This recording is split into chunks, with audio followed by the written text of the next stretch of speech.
ये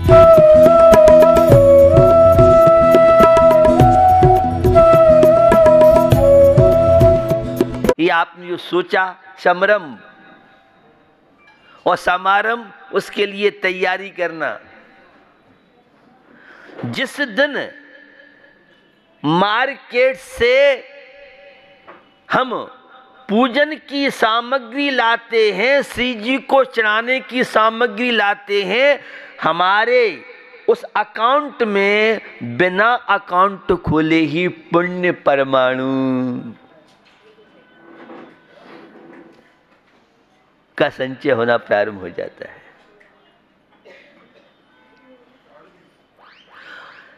और जो माताएं हमारी मंदिर की सामग्री साफ करती हैं, तैयार करती हैं, यह है सहज में पुण्य परमाणु की बात कर रहा हूं आपसे, शुभोपयोग की बात कर रहा हूं। आहार की भावना, आहार देने की भावना, आहार की सामग्री तैयार करना, बहुत पहले से जिनकी भावना रहती है परिग्रहण करना है, तो बहुत पहले से घी की व्यवस्था कैसे होगी क्या नहीं होगी। अभी मुंडाज को आहार नहीं दिया है, आपके खाते में पुण्य परमाणु शुरू हो गए। महाराज का आहार हो या न हो, परिग्रहण करने की भावना, आहार देने की भावना, तो समारंभ, समारंभ और आरंभ माने थाली से गिलास उठा करके और मुंडाज के उसमें दे रहे हैं। ये तो शुभ क्रियाओं के लिए बताया, और पाप क्रियाओं के लिए तो स्मार्टफोन ही पर्याप्त है। 24 आवर्स अगर फोन अटेंड नहीं करता है और नहीं देखता है तो मन में पता नहीं कौन सा नया आया, क्या किसका आया किसका नहीं आया, ये दिमाग घूमता रहता है। और कई लोगों को तो बीमारी हो जाती है, नहीं घंटी भी आ रही है तो कान में लगता है घंटी आ रही है कोई, ये रोग है, एक बीमारी है। और इस सबका मस्तिष्क पर, आपकी कोशिकाओं पर, आपके हार्मोन्स पर कितना दुष्प्रभाव पड़ता है शायद आप नहीं सोच पाएंगे। इलेक्ट्रॉन मीडिया, प्रिंट मीडिया इन सब में सावधान कर रही है। तो अच्छे कार्यों का समारंभ, समारंभ और आरंभ माने प्रारंभ कर देना। पूजन आपने प्रारंभ कर दी, इसके पुण्य परमाणु समारंभ, समारंभ, आरंभ, ये 3 हो गए। ये मन के द्वारा, वचन के द्वारा और काय के द्वारा। आप तो पूजन करते हैं ओम ह्रीम महावीर जिनेन्द्राय क्षुधा रोग विनाशनाय नैवेद्यम नृपमति स्वाहा, और चढ़ा रहे और चावल। पड़ोसी कहता भैया तुमने अभी बोला था नैवेद्य का, तुम तो अरे भूल गया मैं। ये आपके प्रमाद की बात कर रहा हूं, आलस की बात कर रहा हूं। प्रमाद का नाम अधर्म और सावधानी का नाम धर्म। आप तो पूजन भी सोते सोते कर रहे हो और भोजन भी सोते सोते करते हैं लोग। भोजन के समय अगर आप अलर्ट नहीं हैं, आपका उपयोग यहां वहां है, तो यह बहुत बड़ा अधर्म है, पाप है, मिथ्यात्व है, अज्ञान है। ये अपने प्रति अन्याय कर रहे हैं। लैट्रिन में आप गए, मोबाइल चल रहा है, न्यूज़पेपर चल रहे हैं आपके, ये अधर्म है, ये शरीर के साथ अन्याय है। रसोई घर में गंदगी मिलेगी, लेकिन लैट्रिन में इतना टिप टॉप ग्रेनाइट, क्योंकि वहाँ टाइम आपको बहुत देना है। ये आपकी जीवन शैली। शौच जाते समय कोई अन्य कार्य नहीं करना चाहिए, करते हैं क्योंकि आप जैसा सोचते हैं, जैसे ही आपने भावना भाई मुझे लैट्रिन जाना, बाथरूम जाना है, ऑटोमेटिक वहाँ सूचना मिलती है और आपका उपयोग यहाँ वहाँ है। भोजन करते समय अन्य कोई कार्य करते हैं तो अपोलो हॉस्पिटल, नर्सिंग होम में एडमिट होने की तैयारी कर लीजिए, डॉक्टर से टाइम ले लीजिए। छोटी छोटी चीज़ें हैं, ये आपको कैसे रोगी बनाती हैं। धर्म इन सब चीज़ों में जागरूक करता है। काम है कैसा, जिस समय जो कार्य, मंदिर में बैठे मंदिर संबंधी कार्य, अब दुकान की बात, ऑफिस की बात बाद में करेंगे। शयन कर रहे हैं तो शयन के समय नींद नहीं आ रही है, क्योंकि आप सोचते रहते हैं, संकल्प विकल्प चलते रहते हैं। और दिल्ली में तो नींद की गोलियों ने हाथ खड़े कर दिए हैं, हम आपको अपनी सेवाएं नहीं दे सकते हैं। ये आपकी जीवन शैली की बात कर रहा हूं। ये धार्मिक क्रियाएं हम करते हैं, आहार दान देते हैं, आहार देखते हैं, ये बहुत मस्तिष्क को विश्राम देते हैं। ये बहुत बड़ा कैलोरी विटामिन का कारण बन सकते हैं आपके जीवन में। लेकिन इन चीज़ों के प्रति हम जितने प्रमादी होते जा रहे हैं, परिणाम हमारा शरीर और स्वास्थ्य कहता है क्षमा करें, अब हम आपका साथ नहीं देंगे। आपका साथ तो ग्लूकोज की बोतलें और कैप्सूल और इंजेक्शन टैबलेट देंगे, हम आपको स्वस्थ नहीं बना सकते। ये स्वास्थ्य की फतवा जारी किया स्वास्थ्य विभाग ने। हमारी जीवन शैली हमें रोगी बनाती है, हमारी जीवन शैली हमें स्वस्थ बनाती है। चौका चलता था और चौके में, भोजनशाला में भोजन के अलावा अन्य कोई बातें नहीं होती थी। अब तो एक स्टैंडर्ड है, अगर भोजनशाला में टीवी नहीं लगी है तो बैकवर्ड हो, और टीवी लगी है तो फॉरवर्ड हो। ये आज मॉडर्न का दुरुपयोग हुआ है। आधुनिकता का मतलब क्या था? जो नई नई रिसर्च, नई नई शोध आई हैं, इन सब का उपयोग करना। लेकिन हम तो गलत चीजें जल्दी ग्रहण करते हैं, अच्छी चीजें हमारी समझ में नहीं आती है। तो समरंभ समारंभ आरंभ, ये मन के द्वारा, वचन के द्वारा, काय के द्वारा, तीन त्रिका 9 हो गई। फिर कृत कारित अनुमोदना, स्वयं कार्य करना, अच्छे कार्य स्वयं करना, दूसरों से कराना और अनुमोदना करना।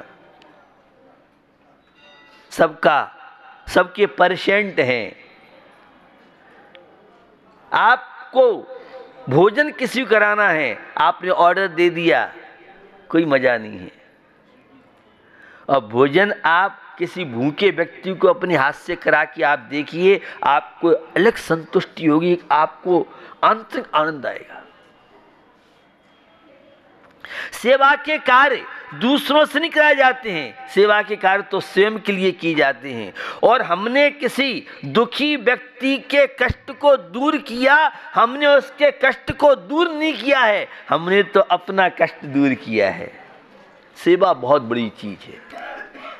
और जैनी लोग तो सेवा के क्षेत्र में आगे थे। अब तो हमारे पास पंच कल्याण प्रतिष्ठा महोत्सव, विधान, मूर्ति, विराजमान, ये कार्य रह गए हैं। सेवा के कार्यों से तो हमारी दूरियां बढ़ती जा रही हैं। और पहले हमारे यहाँ मंदिर बनाते थे तो सेवा का कार्य एक कुआं खुदवाते थे, ठंडा पानी लोगों को पीने मिले, और कुएं के साथ एक छोटा सा परमार्थ औषधालय होता था, रोगी लोगों की सेवा होती रहे।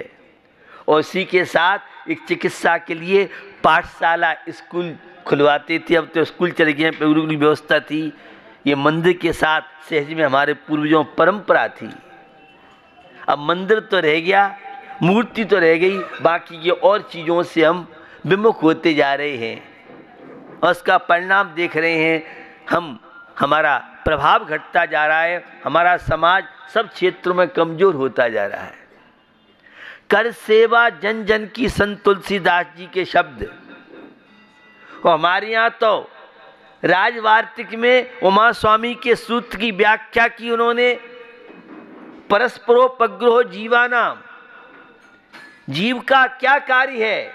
एक जीव दूसरे जीव का उपकार करे। भूल गए हम ये सब चीजें, हम तो स्वार्थी हो गए। अपनी मूछें और अपनी पूछें बढ़ाना, हमें कोई किसी से मतलब नहीं। समाज सहयोग से चलता है, और एक से बढ़ के जो भी होते हैं वो समाज। स्वार्थी व्यक्ति कभी भी धार्मिक नहीं हो सकता है, सम्यक दृष्टि नहीं हो सकता है, शांति नहीं मिल सकती है। आज तो कोई व्यक्ति क्या करता है तो निश्चित स्वार्थ होगा इसका। आज भी ऐसे लोग मिलेंगे, मैं हर मजहब के बीच में बैठता हूँ, एक से एक उदार लोग, विश्वास सेवा करने वाले भी। जहाँ स्वार्थ है वहाँ जीवन का आनंद नहीं है। स्वार्थ त्याग की कठिन तपस्या बिना खेद जो करते हैं, ऐसे ज्ञानी साधु जगत के दुख समूह को हरते हैं। जहाँ यश की लिप्सा है, जहाँ पर स्वार्थ की भावना है, भक्त बनाने की भावना है, वह साधु समाज दे नहीं सकता है और न स्वयं के लिए संबंध प्राप्त हो सकता है। तो बंधुओं, कृत कार्य अनुमोदना, अच्छे कार्य स्वयं कीजिए अपने हाथों से। और जो कर रही हैं, हम नहीं आहार दे पाते हैं, धन्य हैं ये समय निकाल के मुनिराज को आहार दे रहे हैं, हम तो देख करके ही अनुमोदना कर लेते हैं। रविशरण आचार्य से पद्म पुराण में मिलो। सीता और श्री राम मुनिराज को आहार दे रहे थे और जटायु पक्षी धन्य है। अगर मैं भी आज मनुष्य होता तो मैं भी ये रत्नत्रय की साधना करने वालों को आहार दे करके अपने घर को पवित्र करता, अपने जीवन को पवित्र करता और मेरी रत्नत्रय की विशुद्धि बढ़ती। और जटायु पक्षी मुनिराज के आहार की अनुमोदना मात्र से, अच्छे कार्यों की अनुमोदना कीजिए। अपने पास समय नहीं है तो बहुत तरह की व्यवस्थाएं हैं, तो कृत्य स्वयं धार्मिक क्रियाएं करना और दूसरों से कराना। जब भी मंदिर जाओ, साधुओं के पास जाओ, धर्म कार्य करो तो अपनी सहेली 2-4 मित्रों को साथ लेके जाओ। फ्री फोकट का पुण्य, हर लगे ना फिटकी रंग चोख ही आ जाए। पाप कार्य करो, होटल क्लब जाओ ही मत, और जाना पड़े अकेले जाओ, परिवार के साथ मत जाओ, क्योंकि होटल क्लब में जाने का मतलब अपने परिवार की संस्कृति से हाथ धोने का नाम है होटल और क्लब की संस्कृति। और धार्मिक क्षेत्र में मेरा मेरठ प्रवास था। चौधरी चरण सिंह विश्वविद्यालय के कुलपति आए थे मेरे पास। उन्होंने कहा मैं जब भी जाता हूं धार्मिक क्षेत्र में तो अपने परिवार के साथ जाता हूं। एक वहां कमिश्नर थे, उनने भी एक दिन बात बताई थी कि हम जब, क्योंकि मुझे तो सब पूछते हैं, हमारे बच्चों को परिवार कैसे पता पड़ेगा। जब बच्चे घरों में रह के पढ़ते थे तो संस्कार तो होते थे। एक रांची घटना, बहुत बड़े इनके बाबा जी राय बहादुर नाम से समाज सेवी थे, बेटे लंदन की डिग्री से लेके आए। मैंने उनसे बात की तो उन्होंने कहा महाराज हमें क्या मिला परिवार से। शुरू में हमें हॉस्टल में पहुंचा दिया, फिर हम विदेश पहुंच गए, हमें मालूम नहीं है कि क्या रीति रिवाज है, बाबा जी क्या सम्मान होता है, पिताजी माँ के क्या संस्कार हैं। घर में रहते हैं तो कम से कम बच्चों को माँ के हाथ की वो रोटी मिलती है जिससे वह सुसाइड से बचता है। आज बाहर पढ़ाना स्टैंडर्ड, आसपास के लोग दिल्ली पहुंचाते हैं और दिल्ली वाले बेंगलोर और विदेश पहुंचाते हैं और विदेशी लोग, और ये आज की स्थिति है। उसका परिणाम आज किस तरह से आत्महत्या के केस स्टूडेंट में बढ़ रहे हैं, शायद आपको नॉलेज नहीं हुआ। मैं स्टूडेंट के बीच में बैठता हूँ, उनकी एक एक नस से परिचित हूँ। 101% वाले बच्चे मेरे से मिलते हैं, मेरे से सीए वाले, बीटेक वाले, एमबीएस वाले, आईएएस आईपीएस वाले बिल्कुल जो निराश हो जाते हैं, जो सुसाइड करने जाते हैं, ऐसे केसों को मैं संभालता हूँ। मेरे पास आते हैं ऐसे केस। महाराज 2 साल हो गए, 3 साल हो गए, निकल नहीं पा रहे, बड़ी मेहनत कर रहे हैं, टूट जाते हैं, हिम्मत हार जाती है, होपलेस हो जाते हैं। ये आज के स्टूडेंट्स, आज के दंपति, आज की युवा युवती, ये होपलेस का नाम अधर्म है, निराशा का नाम अधर्म है, और आशा का नाम, हिम्मत का नाम धर्म है। ये धार्मिक जो अनुष्ठान क्रिया है ये हमारी हिम्मत, विल पावर बढ़ाने में माध्यम कारण बन सकते हैं। इसलिए मैं कहता हूँ सासू ससुर माता पिता मंदिर आए नहीं आए कोई बात नहीं है, लेकिन पोता पोती बहू बेटों को मंदिर भेजो, अन्यथा 50% पाप के भागी तुम होगे। मानती नहीं है बहू, सुनती नहीं है बहू। जब सुनती थी तब तो तुमने संस्कार न बहू को दिए न बेटे को दिए। अब बड़े होने के बाद, ये हवा खाने के बाद, आज भी बहुत बच्चे मैंने देखा दिल्ली में जिनके पिता मेरे पास छोटी अवस्था में लाते थे, आज भी अपने बच्चों के साथ आते हैं तो उनमें संस्कार पढ़ते हैं। और जो केवल अन्य में लगे रहते हैं तो आप स्थिति देखिए। खैर, संभ्रम समारंभ आरंभ मन वचन काय कृत कार्य अनुमोदना, ये 29-27 हो गए। स्वयं करना, दूसरों से कराना और करते हुए की अनुमोदना करना। और क्रोध मान माया लोभ, ये 4 कसाय तो 27 चौक 1 से 8, दिन भर में 1 से 8 पाप आपके द्वारा होते हैं। उन पापों के प्रक्षालन के लिए लमोकार मंत्र की माला, वो ओम की माला फिलने महाराज, तो अरंत की सिद्ध की माला फिलने, शॉर्टकट मत करो। लमोकार मंत्र पढ़ने से हमारी कोशिकाएं, हमारी धमनियां, हमारा मस्तिष्क ठंडा हो सकता है। मस्तिष्क ठंडा होगा, कोशिकाएं मजबूत होंगी और आपके हार्मोन्स शक्तिशाली। लमोकार मंत्र कोई स्वर्ग मोक्ष की चीज नहीं है, यह लमोकार मंत्र एक ऊर्जा का बहुत बड़ा केंद्र है। अब जिसकी जितनी गहरी श्रद्धा आस्था, और जिन स्टूडेंट्स को, युवा युवती को इसकी महिमा समझनी हो तो भारतीय ज्ञानपीठ संस्था से लमोकार मंत्र एक अनचिंतन डॉक्टर नेमिचंद जोशाचार्य की बहुत वर्तमान परिवेश में महत्वपूर्ण पुस्तक है। जो डिप्रेशन में होपलेस हो गए, टूटते जा रहे हैं, निराश होते जा रहे हैं, उनके लिए वह पुस्तक ऑक्सीजन का काम करेगी। मेडिकल साइंस विज्ञान तत्व लिखी बहुत पहले है, लेकिन डॉक्टर नीम जोशाचार्य बहुत प्रसिद्ध व्यक्ति हुए हैं। उनकी कृतियाँ आज वर्ल्ड में चलती हैं। हर व्यक्ति को वह पुस्तक पढ़ना चाहिए। लमोकार मंत्र की क्या महिमा है। मेरा प्रवास था गुजरात में और एक डॉक्टर कॉन्फ्रेंस गुजरात से कराया था। 400 डॉक्टर होंगे।